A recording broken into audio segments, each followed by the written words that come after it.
Ready? And go. It's very Hold on. Okay, go ahead. Southwest Florida, welcome back to the Collier County NAACP Banquet, 34th Annual Freedom Fund Banquet here at the Hilton Hotel in Naples. And this gentleman that you see here that has outdressed me as usual, he's no stranger to the community. I'm just so thrilled. Leap is live. We get a chance to talk to Dr. Bradshaw again. And other people have come up here, Dr. Bradshaw. You don't know that. They've praised and talked highly about you in other interviews I've done tonight.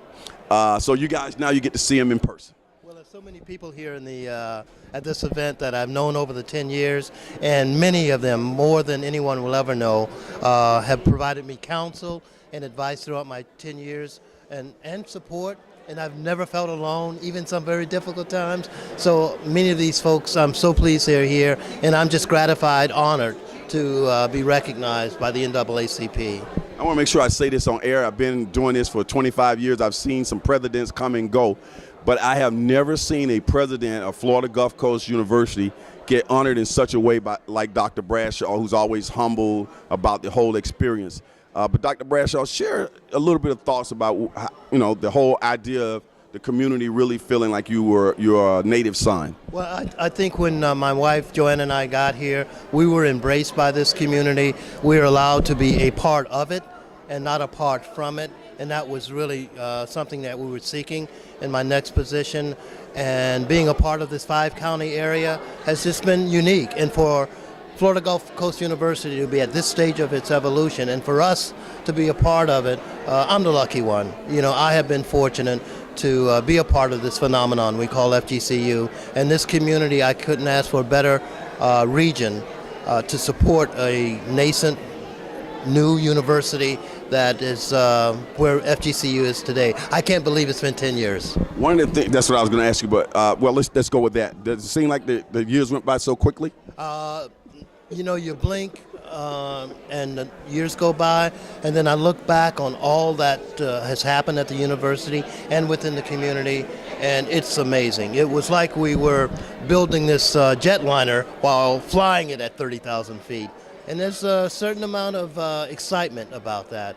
And to work with not just the community, but to work with smart faculty and staff who are committed to student success, it's all been just a special trip for me. What are the, I know there are a lot of successful things that happened while you were under your watch, but what are you most proud of at Florida Gulf Coast? I'm really proud of the growing of the academic programs.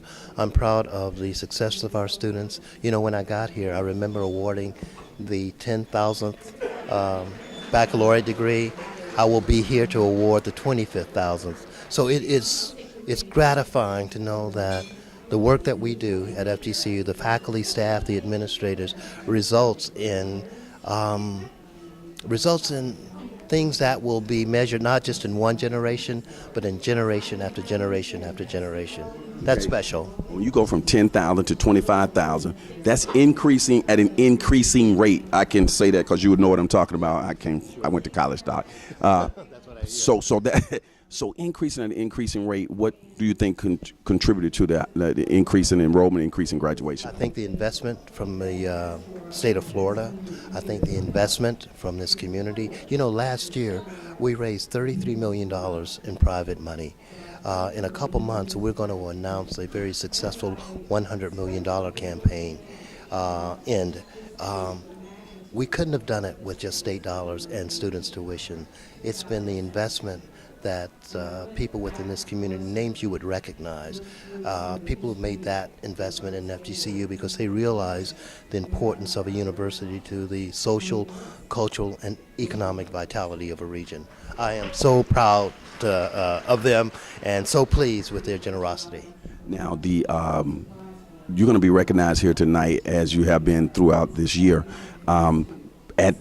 This is a NAACP event. When you think about the NAACP and what it means to society in general, what comes to mind? Well, I think back on my life. I grew up in a segregated Florida. The NAACP loomed large in that movement. So they are still relevant. They've always been relevant, and they were in the vanguard of social change during my lifetime. And you know, me and you, we're young men. The speaker tonight, I think there's going to be you, and then I think there's a congressman going to speak. I don't know if you know that you're going to speak.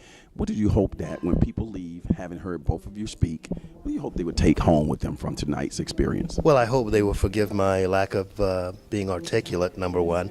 But also, I'm just going to share a few sentences, a few things about what my time here has been, what my life has been, how my community, when I was a kid, encouraged and supported me getting my education, and also let them know that we need to continue to be vigilant. We need to continue to fight. And maybe I said to you before, sometimes we get tired, and that's okay, but we all can't get tired at the same time. So that's what I'd like to leave with them, that we've come a long way. There's still so much more to do, and education really is the key to it. Final question. I noticed that the NAACP has taken on a stronger emphasis on education. You remember when we used to think NAACP civil rights and all this discrimination and so on.